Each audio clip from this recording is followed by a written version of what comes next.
Hello दोस्तों, एक बार फिर से आप सभी का SK exam solution YouTube channel पर बहुत बहुत स्वागत है। आज की वीडियो में हम मिक्स जीके करने वाले हैं, जिसमें हम top 50 important GK questions cover करेंगे और साथ के साथ आपको उस प्रश्न से जुड़े इम्पोर्टेंट पॉइंट्स मिलेंगे। तो आज की क्लास शुरू करते हैं अपने पहले प्रश्न के साथ। प्रश्न 1, भारत की खोज किसने की? A Vasco da Gama, B Fahien, C Alberuni, D Ibn Battuta. Friends, इस प्रश्न का सही उत्तर हो जाएगा वास्को डी गामा। चलिए इस प्रश्न से जुड़े इम्पोर्टेंट पॉइंट्स देख लेते हैं। 8 जुलाई 1497 को पुर्तगाली नाविक वास्को डी गामा भारत की खोज में निकला था। वह 20 मई 1948 को केरल के कोझिकोड जिले के कालीकट पहुंचा था। जल्दी से आज की क्लास का अगला प्रश्न ले लेते हैं। प्रश्न 2, भारत की मानक समय रेखा कौन सी है? ए 82.5 डिग्री पूर्वी देशांतर रेखा, बी 82.5 डिग्री उत्तरी देशांतर रेखा, सी 82.5 डिग्री पश्चिमी देशांतर रेखा, डी 22.5 डिग्री पूर्वी देशांतर रेखा। फ्रेंड्स, इस प्रश्न का सही उत्तर हो जाएगा 82.5 डिग्री पूर्वी देशांतर रेखा। चलिए इस प्रश्न से जुड़े इम्पोर्टेंट पॉइंट्स देख लेते हैं। भारत में 82.5 डिग्री पूर्वी देशांतर, जो कि इलाहाबाद के निकट नैनी से गुजरती है। भारत का मानक समय ग्रीनविच के मानक समय से 5.5 घंटे आगे है। भारत के 5 राज्यों से होकर के मानक समय रेखा गुजरती है: उत्तर प्रदेश, मध्य प्रदेश, छत्तीसगढ़, उड़ीसा और आंध्र प्रदेश। अगला प्रश्न ले लेते हैं। प्रश्न 3, अर्जुन पुरस्कार की शुरुआत किस वर्ष हुई? ए 1947, बी 1949, सी 1961, डी 1983। इस प्रश्न का सही उत्तर हो जाएगा 1961। जल्दी से इस प्रश्न से जुड़े इम्पोर्टेंट पॉइंट्स देख लेते हैं। अर्जुन पुरस्कार खिलाड़ियों को दिए जाने वाला पुरस्कार है। भारत सरकार द्वारा अर्जुन पुरस्कार प्रदान किया जाता है। सर्वप्रथम ये पुरस्कार कृष्णा दास को तीरंदाजी के लिए दिया गया था। अर्जुन पुरस्कार पत्र विजेता को कांसे से निर्मित अर्जुन की प्रतिमा, एक प्रशस्ति पत्र और 5 लाख रुपए का पुरस्कार दिया जाता है। अगला प्रश्न ले लेते हैं। प्रश्न 4, रेमन मैग्सेसे पुरस्कार पाने वाले पहले भारतीय कौन थे? ए विनोबा भावे, बी रविंद्रनाथ टैगोर, सी दयानंद सरस्वती, डी गोपाल कृष्ण गोखले। इस प्रश्न का सही उत्तर हो जाएगा विनोबा भावे। आइए इस प्रश्न से जुड़े कुछ इम्पोर्टेंट पॉइंट्स देख लेते हैं। रेमन मैग्सेसे पुरस्कार को एशिया का नोबेल पुरस्कार कहा जाता है। ये पुरस्कार रेमन मैग्सेसे पुरस्कार फाउंडेशन द्वारा प्रदान किया जाता है। फिलीपींस के भूतपूर्व राष्ट्रपति रेमन मैग्सेसे की याद में ये पुरस्कार दिया जाता है। रेमन मैग्सेसे पुरस्कार प्राप्त करने वाली प्रथम भारतीय महिला मदर टेरेसा थी, जिनको 1962 में ये पुरस्कार दिया गया था। फ्रेंड्स, यदि आपको ये क्लास अच्छी लग रही है तो इस क्लास को ज्यादा से ज्यादा लोगों को शेयर कर दे, क्योंकि फ्रेंड्स ये बहुत छोटा सा यूट्यूब चैनल है। आपके साथ से ये चैनल बहुत अच्छा हो सकता है। चलिए अगला प्रश्न ले लेते हैं। प्रश्न 5, स्वान किस राज्य की प्रसिद्ध लोकनृत्य कला है? ए कर्नाटक, बी हरियाणा, सी तमिलनाडु, डी उत्तर प्रदेश। फ्रेंड्स, इस प्रश्न का सही उत्तर हो जाएगा हरियाणा। इस प्रश्न से जुड़े कुछ इम्पोर्टेंट पॉइंट्स देख लेते हैं। किसी क्षेत्र विशेष में उस स्थान के लोगों द्वारा किया जाने वाला नृत्य लोकनृत्य कहलाता है। उत्तर प्रदेश राज्य में होने वाले कुछ प्रसिद्ध लोकनृत्य इस प्रकार है: कजरी, झोरा, रासलीला, नौटंकी, चरकुला। हरियाणा में होने वाले लोकनृत्य है धमाल, मंजीरा, खेड़ा, झूमर। अगला प्रश्न ले लेते हैं। प्रश्न 6, भारत में वर्तमान में कुल कितने उच्च न्यायालय हैं? ए 23, बी 24, सी 25, डी 26। फ्रेंड्स, इस प्रश्न का सही उत्तर हो जाएगा 25। फ्रेंड्स, ये सभी मोस्ट इम्पॉर्टेंट क्वेश्चंस हैं जो कि परीक्षाओं में बार बार देखने के लिए मिलते हैं, इसलिए इस क्लास को पूरा एंड तक देखें। इस प्रश्न से जुड़े कुछ इंपॉर्टेंट पॉइंट्स देख लेते हैं। भारतीय संविधान के अनुच्छेद 214 में कहा गया है कि प्रत्येक राज्य का एक उच्च न्यायालय होगा। उच्च न्यायालय की मुख्य न्यायाधीश लीला सेठ थी। भारत में सबसे पुराना उच्च न्यायालय कलकत्ता उच्च न्यायालय है, जिसकी स्थापना 1 जुलाई 1862 में हुई थी। आज की क्लास का अगला प्रश्न ले लेते हैं। प्रश्न 7, कोई विधेयक धन विधेयक है या नहीं, इसका फैसला कौन करता है? ए लोकसभा स्पीकर, बी लोकसभा अध्यक्ष, सी भारत का प्रधानमंत्री, डी भारत का वित्त मंत्री। फ्रेंड्स, ये बहुत ही इंपॉर्टेंट क्वेश्चन है और बहुत बार परीक्षाओं में पूछा भी गया है। इस प्रश्न का सही उत्तर हो जाएगा लोकसभा अध्यक्ष। इस प्रश्न से जुड़े इंपॉर्टेंट पॉइंट्स देख लेते हैं। संविधान के अनुच्छेद 110 में धन विधेयक की परिभाषा दी गई है। इसे केवल राष्ट्रपति की सिफारिश के बाद ही प्रस्तुत किया जाता है। वर्तमान में लोकसभा के अध्यक्ष ओम बिरला है।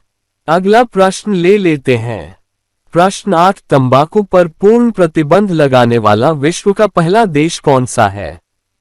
ए जापान, बी चीन, C America, D Bhutan. Friends, इस प्रश्न का सही उत्तर हो जाएगा भूटान। आइए इस प्रश्न से जुड़े इंपॉर्टेंट पॉइंट्स देख लेते हैं। आंध्र प्रदेश भारत में तंबाकू का सबसे अधिक उत्पादन करने वाला राज्य है। चीन दुनिया में सबसे बड़ा तंबाकू उत्पादक देश है, जिसके बाद भारत का दूसरा सबसे बड़ा तंबाकू उत्पादक देश है। चीन और भारत विश्व के कुल के 50% से अधिक का उत्पादन करते हैं।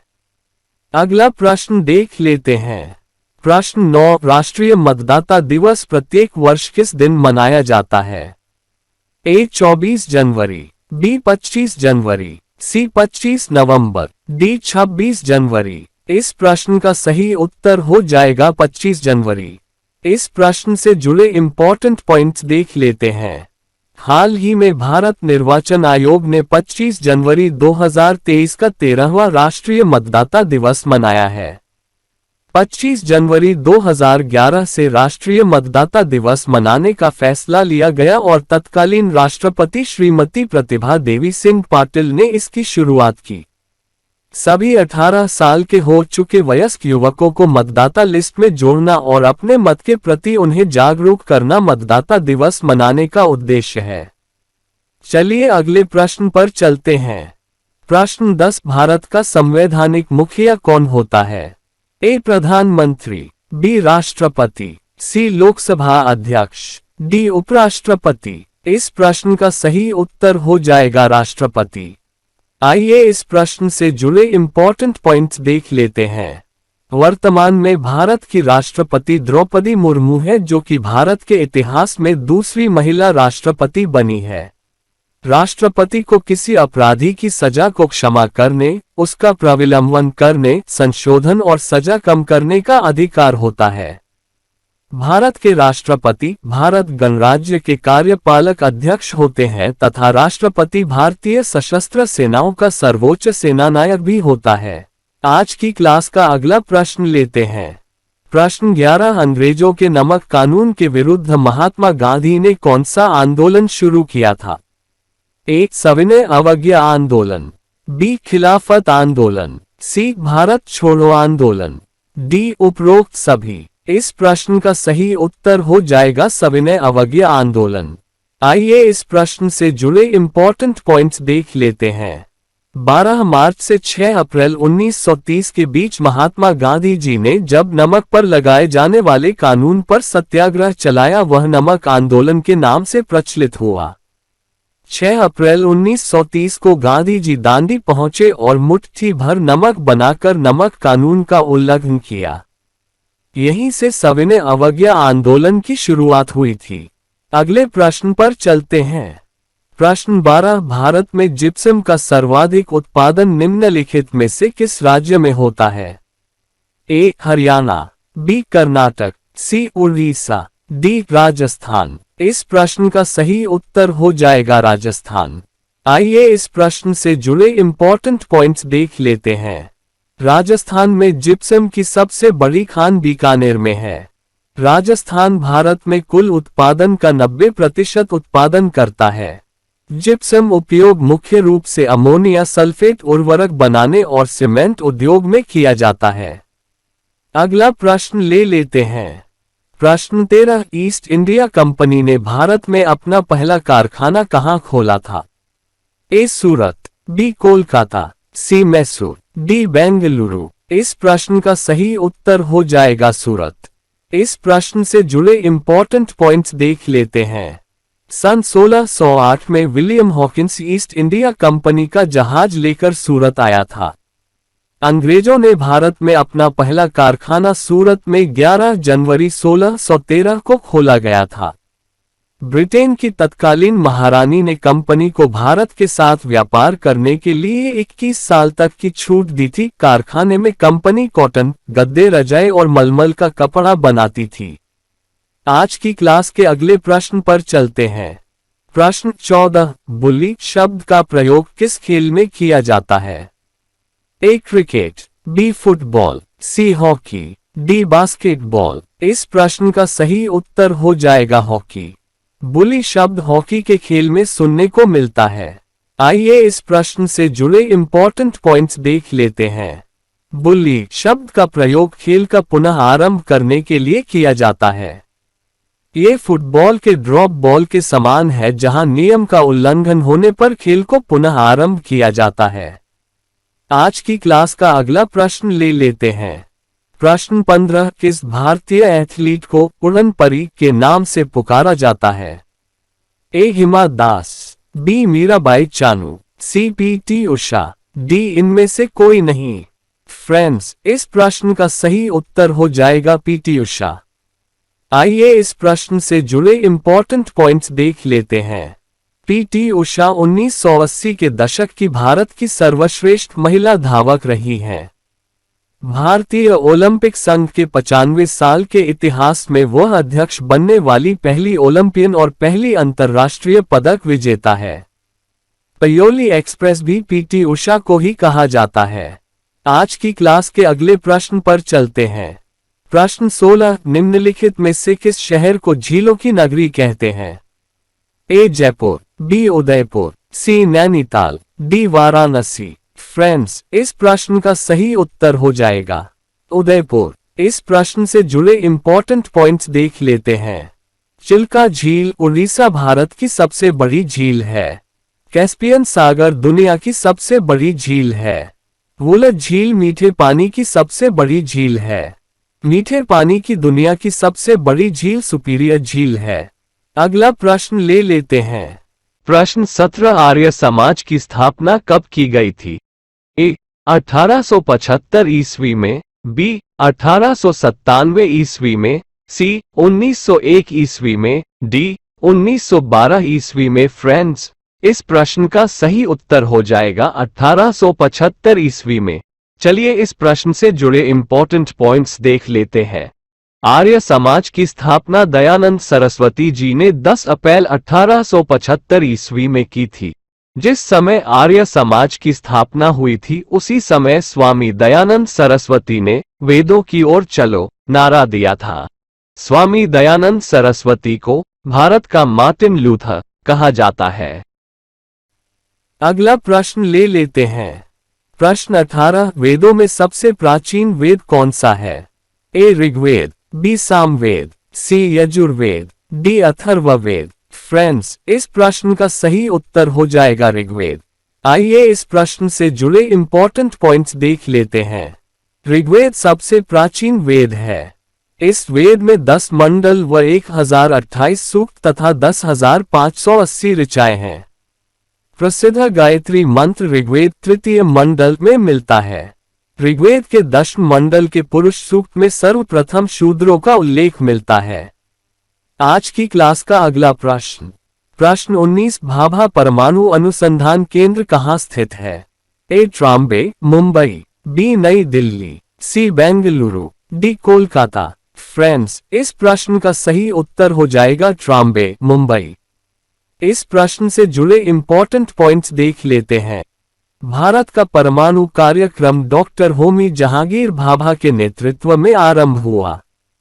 3 जनवरी 1953 को परमाणु ऊर्जा आयोग के द्वारा परमाणु ऊर्जा संस्थान के नाम से आरंभ हुआ और तत्कालीन प्रधानमंत्री जवाहरलाल नेहरू द्वारा 20 जनवरी 1957 के राष्ट्र को समर्पित किया। जल्दी से अगला प्रश्न ले लेते हैं। प्रश्न 20, 1928 के बारदोली आंदोलन का नेतृत्व किसने किया था? ए. महात्मा गांधी, बी. बाल गंगाधर तिलक, सी. सरदार वल्लभ भाई पटेल, डी. पंडित जवाहरलाल नेहरू। फ्रेंड्स, इस प्रश्न का सही उत्तर हो जाएगा सरदार वल्लभ भाई पटेल। इस प्रश्न से जुड़े इंपॉर्टेंट पॉइंट्स देख लेते हैं। बारदोली सत्याग्रह भारतीय राष्ट्रीय आंदोलन का सबसे संगठित, व्यापक एवं सफल आंदोलन रहा है।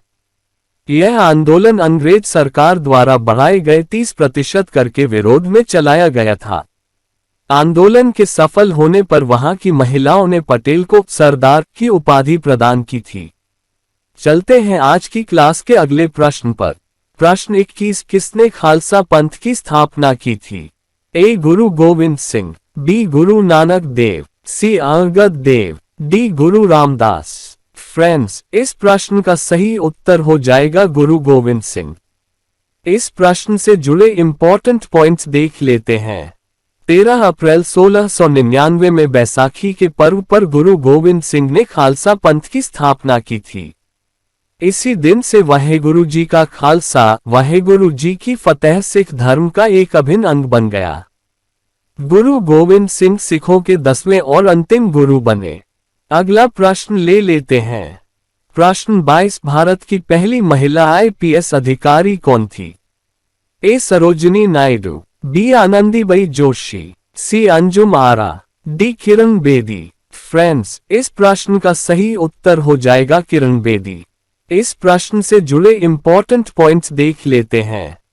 किरण बेदी ने 1972 से लेकर 2007 तक IPS के पद पर भारत के विभिन्न राज्यों में अपनी सेवाएं प्रदान की। किरण बेदी ने अपने करियर की शुरुआत ASP के पद से की थी। साल 1949 में किरण बेदी को रेमन मैग्सेसे पुरस्कार से सम्मानित किया गया। साल 2016 में वह पुदुचेरी की उपराज्यपाल भी नियुक्त हुई। चलते हैं अगले प्रश्न पर। प्रश्न 23, कथक किस राज्य का शास्त्रीय नृत्य है? ए. कर्नाटक, बी. तमिलनाडु, सी. उत्तर प्रदेश, डी. हरियाणा। फ्रेंड्स, इस प्रश्न का सही उत्तर हो जाएगा उत्तर प्रदेश।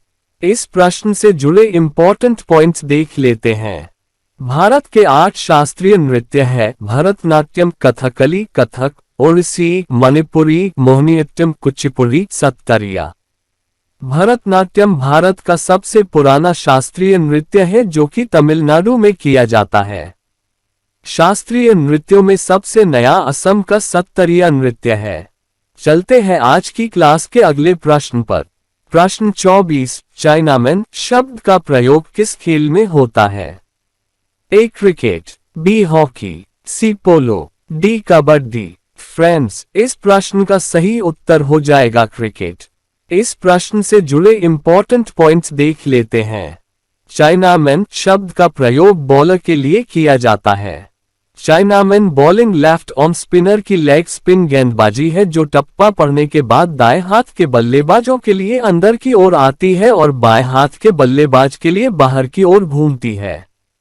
मौजूदा समय में कुलदीप यादव भारत के चाइनामैन गेंदबाज है। आज की क्लास का अगला प्रश्न ले लेते हैं। प्रश्न 25, ऑस्कर पुरस्कार का संबंध किस क्षेत्र से है? ए. साहित्य, बी. सिनेमा, सी. विज्ञान, डी. चिकित्सा। फ्रेंड्स, इस प्रश्न का सही उत्तर हो जाएगा सिनेमा। इस प्रश्न से जुड़े इंपॉर्टेंट पॉइंट्स देख लेते हैं। ऑस्कर पुरस्कार को अकेडमी पुरस्कार के नाम से भी जाना जाता है। ये हर साल academy of motion picture arts एवं साइंस के द्वारा प्रदान किए जाते हैं। पहले अकेडमी पुरस्कार की शुरुआत 16 मई 1929 को हुई थी। देश को पहला ऑस्कर अवार्ड दिलाया कॉस्ट्यूम डिजाइनर भानु अथैया ने। आज की क्लास का अगला प्रश्न ले लेते हैं। प्रश्न 26, निम्नलिखित में से कौन सा तत्व सबसे कठोर है? ए. शीशा, बी. हीरा, सी. Aluminium, D. ग्रेफाइट। इस प्रश्न का सही उत्तर हो जाएगा हीरा। इस प्रश्न से जुड़े इंपॉर्टेंट पॉइंट्स देख लेते हैं। हीरा एक पारदर्शी रत्न है। ये रासायनिक रूप से कार्बन का शुद्धतम रूप है। भारत में हीरे की खान मध्य प्रदेश राज्य के पन्ना जिले में 80 किलोमीटर लंबाई में फैली है। भारत के सबसे वजन वाले हीरे की बात करें तो नाम आता है ग्रेट मुगल का।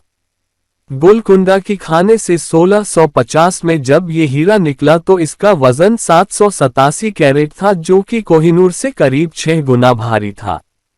आज की क्लास के अगले प्रश्न पर चलते हैं। प्रश्न 27, पटना का प्राचीन नाम क्या था? ए पाटलिपुत्र, बी सीलोन, सी हस्तिनापुर, डी वैशाली। इस प्रश्न का सही उत्तर हो जाएगा पाटलिपुत्र। आइए इस प्रश्न से जुड़े इंपॉर्टेंट पॉइंट्स देख लेते हैं। बिहार की राजधानी पटना का पुराना नाम पाटलिपुत्र, कुसुमपुर, पुष्पपुरी और अजिमाबाद था। पवित्र गंगा नदी के दक्षिणी तट पर बसे इस शहर को लगभग 2000 वर्ष पूर्व पाटलिपुत्र के नाम से जाना जाता था। हर्यंक वंश के राजा ने पाटलिपुत्र को पहली बार राजधानी बनाया था। आज की क्लास का अगला प्रश्न, प्रश्न 28, आगा खां कप का संबंध किस खेल से है? A cricket, B gymnastic, C football, D hockey. Friends, इस प्रश्न का सही उत्तर हो जाएगा हॉकी। चलिए इस प्रश्न से जुड़े इंपॉर्टेंट पॉइंट्स देख लेते हैं। आगा खां कप एक हॉकी टूर्नामेंट है। यह मुंबई में आयोजित किया जाता है। ये भारत के सबसे पुराने टूर्नामेंटों में से एक है। आगा खां की शुरुआत 1896 में हुई थी। आगा खां कप का एक और नाम बेयरटन कप है। अंतर्राष्ट्रीय हॉकी महासंघ का मुख्यालय स्विट्जरलैंड के लुसाने में है। अगले प्रश्न पर चलते हैं। प्रश्न 29, निम्नलिखित में से किस भारतीय राज्य की राजभाषा अंग्रेजी है? ए नागालैंड, बी सिक्किम, सी मणिपुर, डी केरल। फ्रेंड्स, इस प्रश्न का सही उत्तर हो जाएगा नागालैंड। आइए इस प्रश्न से जुड़े इंपॉर्टेंट पॉइंट्स देख लेते हैं। नागालैंड को त्योहारों की भूमि के नाम से जाना जाता है। नागालैंड की राजधानी कोहिमा है और नागालैंड के मुख्यमंत्री नेफ्यू रियो एवं राज्यपाल श्रीला गणेशन है। नागालैंड में मनाया जाने वाला हॉर्नबिल फेस्टिवल यहाँ की कला, संस्कृति और परंपराओं को दर्शाता है। जल्दी से अगला प्रश्न ले लेते हैं। प्रश्न 30, बांदीपुर अभयारण्य किस राज्य में स्थित है? ए उत्तर प्रदेश, बी कर्नाटक, सी पश्चिम बंगाल, डी मध्य प्रदेश। इस प्रश्न का सही उत्तर हो जाएगा कर्नाटक। आइए इस प्रश्न से जुड़े इंपॉर्टेंट पॉइंट्स देख लेते हैं। एक बाघ अभयारण्य के रूप में इसे 1974 एक टाइगर रिजर्व के रूप में स्थापित किया गया था। यह एक राष्ट्रीय उद्यान भी है। यहाँ पर ऐसे जानवर देखने को मिलेंगे जो वर्तमान समय में विलुप्त होने के कगार पर है। इसके अलावा इस बांदीपुर राष्ट्रीय उद्यान में पाए जाने वाली वनस्पतियों की बात करें तो मुख्य रूप से सागौन, शीशम, चंदन देखने के लिए मिलते हैं। चलते हैं आज की क्लास के अगले प्रश्न पर। प्रश्न 31, कौन भारतीय राष्ट्रीय कांग्रेस के प्रथम मुस्लिम अध्यक्ष थे? ए Badruddin Tayyab, B Mohammad Ali Jinnah, C Maulana Abul Kalam Azad, D M A Ansari. इस प्रश्न का सही उत्तर हो जाएगा बदरुद्दीन तैयब। फ्रेंड्स, इस प्रश्न से जुड़े इंपॉर्टेंट पॉइंट्स देख लेते हैं। W.C. बनर्जी 1885 में भारतीय राष्ट्रीय कांग्रेस के पहले अध्यक्ष थे। दादा भाई नारोजी 1886 में भारतीय राष्ट्रीय कांग्रेस के दूसरे अध्यक्ष थे। बदरुद्दीन तैयबजी 1887 में भारतीय राष्ट्रीय कांग्रेस के पहले मुस्लिम अध्यक्ष और भारतीय राष्ट्रीय कांग्रेस के तीसरे अध्यक्ष थे। जॉर्ज यूल कांग्रेस के अध्यक्ष बनने वाले पहले विदेशी थे। आज की क्लास के अगले प्रश्न पर चलते हैं। प्रश्न 32, किस मुगल शासक ने दीन ए इलाही धर्म चलाया था? ए बाबर, बी हुमायूं, सी अकबर, डी शाहजहां। इस प्रश्न का सही उत्तर हो जाएगा अकबर। आइए इस प्रश्न से जुड़े इंपॉर्टेंट पॉइंट्स देख लेते हैं। दीन ए इलाही धर्म स्वीकार करने वाला प्रथम और अंतिम हिंदू बीरबल था। अकबर के दरबार का प्रसिद्ध संगीतकार तानसेन था। अकबर ने बुलंद दरवाजे का निर्माण गुजरात विजय के उपलक्ष्य में करवाया था। अबुल फजल अकबर के दरबार का राजकवि था। आज की क्लास का अगला प्रश्न। प्रश्न 33 भूस्थिर उपग्रह की पृथ्वी से ऊंचाई कितनी होती है? ए 32,000 किलोमीटर, बी 36,000 किलोमीटर, सी 40,000 किलोमीटर, डी 42,000 किलोमीटर। इस प्रश्न का सही उत्तर हो जाएगा 3,600 किलोमीटर। आइए इस प्रश्न से जुड़े इंपॉर्टेंट पॉइंट्स देख लेते हैं। एक भूस्थिर उपग्रह हमेशा पृथ्वी के ऊपर एक ही स्थान पर रहता है। ऐसा उपग्रह कभी विरामावस्था पर नहीं होता है। आर्यभट्ट भारत का पहला उपग्रह है, जिसे इसी नाम के महान भारतीय खगोलशास्त्री के नाम पर नामित किया गया है। आज की क्लास का अगला प्रश्न ले लेते हैं। प्रश्न 34 इंद्रधनुष में कितने रंग होते हैं? ए 5, बी 6, सी 7, डी 8। इस प्रश्न का सही उत्तर हो जाएगा 7, यानी कि इंद्रधनुष के अंदर हमें 7 रंग देखने के लिए मिलते हैं। आइए इस प्रश्न से जुड़े इंपॉर्टेंट पॉइंट्स देख लेते हैं। वर्षा के दिनों में वायुमंडल में उपस्थित वर्षा की बूंदों में सूर्य के प्रकाश के कारण 7 रंगों का एक स्पेक्ट्रम वृत्ताकार आकृति के रूप में दिखाई देता है, जिसे इंद्रधनुष कहते हैं। इंद्रधनुष में जो 7 रंग नजर आते हैं बैंगनी, जामुनी, नीला, हरा, पीला, नारंगी और लाल। आज की क्लास का अगला प्रश्न। प्रश्न 35 पराश्रव्य तरंगों की आवृत्ति कितनी होती है? ए 20,000 हर्ट्ज से कम, बी 20,000 हर्ट्ज से अधिक, सी 20 से 20,000 हर्ट्ज के बीच, डी 20 हर्ट्ज। इस प्रश्न का सही उत्तर हो जाएगा हमारा ऑप्शन सी, यानी कि 20,000 हर्ट्ज से अधिक। आइए इस प्रश्न से जुड़े इंपॉर्टेंट पॉइंट्स देख लेते हैं। पराश्रव्य शब्द उन ध्वनि तरंगों के लिए उपयोग में लाया जाता है जिसकी आवृत्ति इतनी अधिक होती है कि वह मनुष्य के कानों को सुनाई नहीं देती। जिन तरंगों का हमारा कान सुन सकता है उन्हें श्रव्य तरंगे कहा जाता है। इन तरंगों की आवृत्ति 20 से लेकर 20,000 हर्ट्ज के बीच होती है। इन तरंगों के द्वारा उड़ते हुए हवाई जहाज की पृथ्वी से ऊंचाई नापी जा सकती है। आज की क्लास का अगला प्रश्न ले लेते हैं। प्रश्न 36 भारतीय संविधान में पहला संशोधन कब किया गया? ए 1949, बी 1951, सी 1952, डी 1967। इस प्रश्न का सही उत्तर हो जाएगा 1951। आइए इस प्रश्न से जुड़े इंपॉर्टेंट पॉइंट्स देख लेते हैं। इस संविधान संशोधन के तहत सामाजिक तथा आर्थिक रूप से पिछड़े वर्गों को उन्नति के लिए विशेष उपबंध बनाने हेतु राज्यों का शक्तियां दी गई। अनुच्छेद 31 में 2 उपखंड 31 क तथा 31 ख जोड़े गए।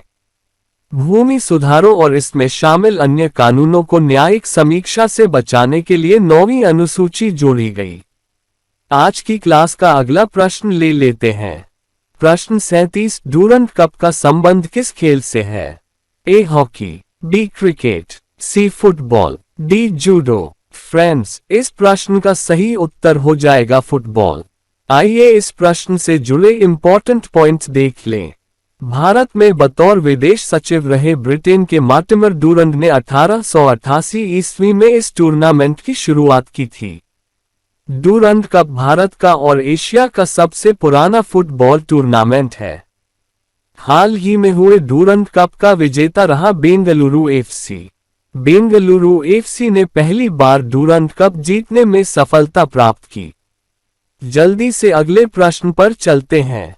प्रश्न 38 अभिज्ञान शाकुंतलम के लेखक कौन थे? ए कालिदास, बी मुंशी प्रेमचंद, सी रविंद्रनाथ टैगोर, डी जयशंकर प्रसाद। फ्रेंड्स, इस प्रश्न का सही उत्तर हो जाएगा कालिदास। आइए इस प्रश्न से जुड़े इंपॉर्टेंट पॉइंट्स देख लेते हैं। अभिज्ञान शाकुंतलम महाकवि कालिदास का विश्वविख्यात नाटक है। कालिदास राजा विक्रमादित्य के दरबार में 9 रत्नों में से एक थे। कालिदास द्वारा लिखित अन्य प्रसिद्ध रचनाओं में मेघदूत और ऋतु संहार खंड काव्य तथा रघुवंशम और कुमार संभवम महाकाव्य शामिल हैं। आज की क्लास का अगला प्रश्न पर प्रश्न 39 भारत के पहले कानून मंत्री कौन थे?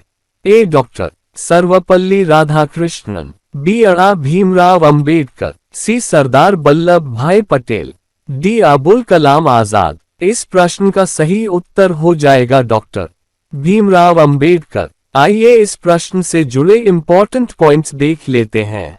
डा भीमराव अंबेडकर ने 3 अगस्त 1947 से लेकर 27 सितंबर 1951 तक कानून मंत्री के रूप में कार्य किया। डा भीमराव अंबेडकर को भारतीय संविधान के मुख्य वास्तुकार और भारतीय संविधान के पिता के रूप में जाना जाता है। अंबेडकर ने संवैधानिक उपचार के अधिकार को भारतीय संविधान की आत्मा माना है। आज की क्लास का अगला प्रश्न ले लेते हैं। प्रश्न 40 सन 1907 में शुरू किया गया साहित्य का प्रथम नोबेल पुरस्कार किसे दिया गया था? A Rudyard Kipling, B Rabindranath Tagore, C Mother Teresa, D Rudolf Christoph France. इस प्रश्न का सही उत्तर हो जाएगा रुडयार्ड किपलिंग। आइए इस प्रश्न से जुड़े इंपॉर्टेंट पॉइंट्स देख लेते हैं। गुरुदेव रविंद्रनाथ टैगोर इस पुरस्कार का जीतने वाले पहले भारतीय थे। उन्हें साल 1913 में साहित्य के लिए नोबेल पुरस्कार दिया गया था। जीन हेनरी डुनेंट शांति में नोबेल पुरस्कार पाने वाले पहले व्यक्ति थे। मदर टेरेसा नोबेल पुरस्कार पाने वाली पहली भारतीय महिला थी। मदर टेरेसा को शांति हेतु ये पुरस्कार दिया गया। आज की क्लास के अगले प्रश्न पर चलते हैं। प्रश्न 41 ख्वाजा मोइनुद्दीन चिश्ती की दरगाह कहाँ है? ए अजमेर, बी जयपुर, सी नई दिल्ली, डी चित्तौड़गढ़ फ्रांस। इस प्रश्न का सही उत्तर हो जाएगा अजमेर। आइए इस प्रश्न से जुड़े इंपॉर्टेंट पॉइंट्स देख लेते हैं। ख्वाजा मोइनुद्दीन चिश्ती का निर्माण हैदराबाद के निजाम मीर उस्मान अली खान ने करवाया था। ख्वाजा मोइनुद्दीन चिश्ती की दरगाह पर पहुंचने वाला पहला सुल्तान मोहम्मद बिन तुगलक था। आज की क्लास का अगला प्रश्न ले लेते हैं। प्रश्न 42 सालार जंग म्यूजियम किस शहर में स्थित है? ए हैदराबाद, बी जयपुर, सी बेंगलुरु, डी श्रीरंगपट्टनम फ्रांस। इस प्रश्न का सही उत्तर हो जाएगा हैदराबाद। इस प्रश्न से जुड़े इंपॉर्टेंट पॉइंट्स देख लेते हैं। सालार जंग संग्रहालय तेलंगाना राज्य की राजधानी हैदराबाद शहर में मूसा नदी के दक्षिणी तट पर स्थित एक कला संग्रहालय है। सालार जंग 1951 में स्थापित किया गया था। सालार जंग संग्रहालय प्राचीन वस्तुओं के अपने सबसे बड़े एकल संग्रह के लिए दुनिया भर में ख्याति प्राप्त है। आज की क्लास का अगला प्रश्न प्रश्न 43 सम्राट अशोक ने किस युद्ध के बाद बौद्ध धर्म अपना लिया था? ए कलिंग युद्ध, बी हल्दी घाटी का युद्ध, सी चौसा का युद्ध, डी इनमें से कोई नहीं। इस प्रश्न का सही उत्तर हो जाएगा कलिंग युद्ध। आइए इस प्रश्न से जुड़े इंपॉर्टेंट पॉइंट्स देख लेते हैं। सम्राट अशोक मौर्य वंश का तीसरा शासक था। कलिंग युद्ध में हुई क्षति तथा नरसंहार से उनका मन युद्ध से उब गया और वह अपने कृत्य को लेकर व्यथित हो उठा। इसी शोक से उबरने के लिए अशोक ने बौद्ध धर्म अपना लिया। निगोथ नामक भिक्षु द्वारा अशोक को बौद्ध धर्म की शिक्षा दी गई थी।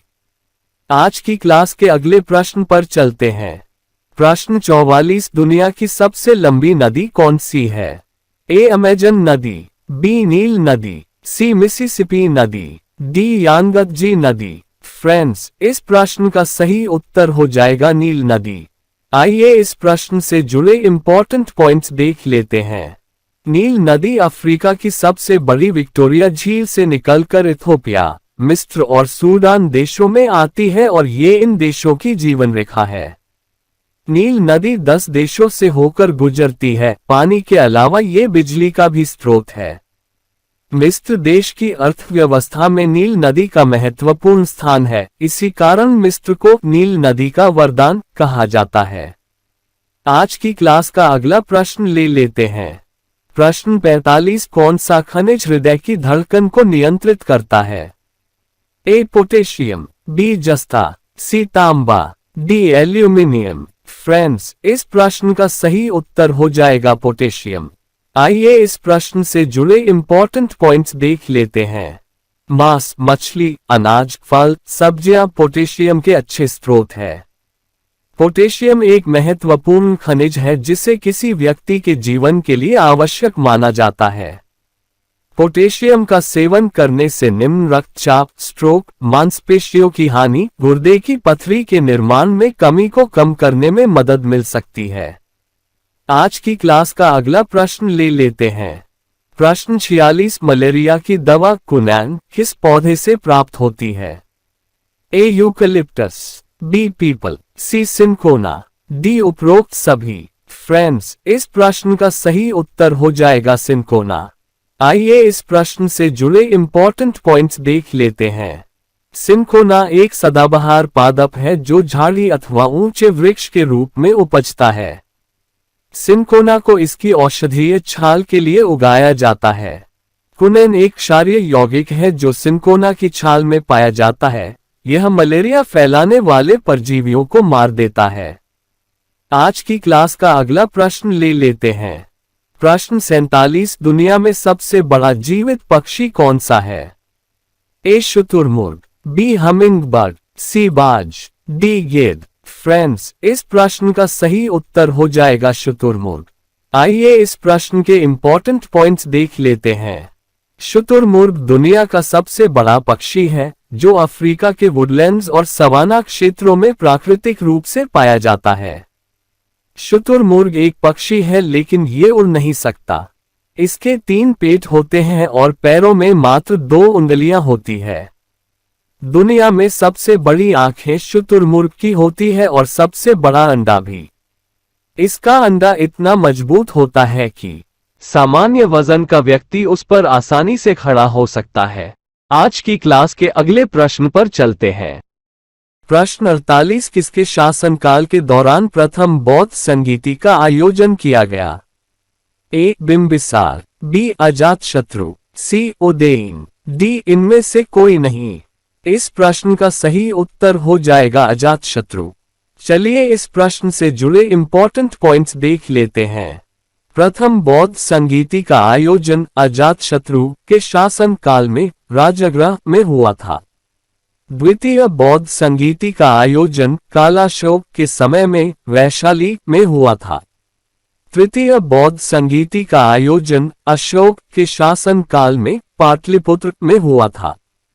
चतुर्थ बौद्ध संगीति का आयोजन कनिष्क के समय में कुंदनवन में हुआ था।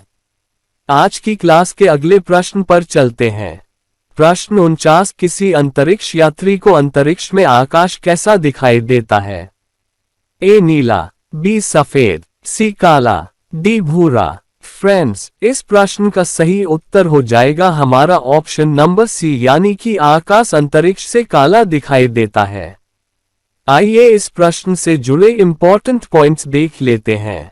सबसे पहले तो हम बात कर लेते हैं इस बात की कि आखिर हमें आसमान नीला क्यों दिखता है। असल में आसमान का रंग हमें नीला प्रकाश के प्रकीर्णन की वजह से दिखाई देता है। अंतरिक्ष में वायु नहीं है, इसलिए वहां प्रकाश का अपवर्तन या परावर्तन नहीं हो पाता है, जिसके कारण अंतरिक्ष यात्री को अंतरिक्ष में आकाश काले रंग का दिखाई पड़ता है। अगला प्रश्न और आज की क्लास का आखिरी प्रश्न। प्रश्न 50, विश्व व्यापार संगठन का मुख्यालय स्थित है? ए न्यूयॉर्क में, बी अबू धाबी में, सी जेनेवा में, डी दिल्ली में। फ्रेंड्स, इस प्रश्न का सही उत्तर हो जाएगा जेनेवा। और फ्रेंड्स, आपको हमें कमेंट बॉक्स में बताना है कि जेनेवा किस देश में स्थित है। चलिए इस प्रश्न से जुड़े इंपॉर्टेंट पॉइंट्स देख लेते हैं। विश्व व्यापार संगठन एक अंतर्राष्ट्रीय जो विश्व के लिए नियम बनाता है। इसकी स्थापना 1995 में गेट के स्थान पर की गई थी। वर्तमान समय में इसके 164 सदस्य हैं। विश्व व्यापार से जुड़ने वाला नवीनतम देश अफगानिस्तान है। फ्रेंड्स, यदि आपको इस क्लास में हमारे द्वारा कराए गए प्रश्न और हमारे द्वारा कराए गए इंपॉर्टेंट पॉइंट्स अच्छे लगे हैं तो इस वीडियो को लाइक एंड शेयर करके हमारा हौसला बढ़ाएं। आपका दिन मंगलमय हो। जय हिंद।